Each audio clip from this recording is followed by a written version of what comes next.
اسلام تمام نبیوں کا دین ہے، اس دین کا نام اسلام کب رکھا گیا؟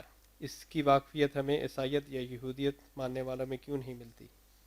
قرآن مجید نے اس کی تاریخ بتا دی ہے کہ یہ نام حضرت ابراہیم نے دیا تھا، یعنی انہوں نے اس دین کو اسلام کا نام دیا کہ گویا اللہ کے سامنے جھک جانا۔ اسلام کا مطلب ہے ٹو سرنڈر، اللہ تعالیٰ کے سامنے اپنے آپ کو جھکا دیا جائے، تو یہ اسلام کی حقیقت ہے۔ تو یہ نام انہوں نے دیا، اور اس کے بعد پھر لوگوں نے اپنے نام رکھ لیے۔ رسول اللہ صلی اللہ علیہ وسلم نے اس دین کو زندہ کیا، اس کو لوگوں کے اندر پھر رائج کیا، آخری نبوت کے ذریعے سے اس کو ہر طرح سے صاف پاک کر دیا۔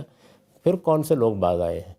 وہ اب بھی مسلمان کہلانا کوئی اتنا پسند نہیں کرتے، کوئی دیوبندی ہے، کوئی بریلوی ہے، کوئی اہل حدیث ہے، کوئی حنفی ہے، کوئی شافعی ہے، ایسے ہی ہوتا ہے، لیکن اللہ کا رکھا ہوا نام اسلامی۔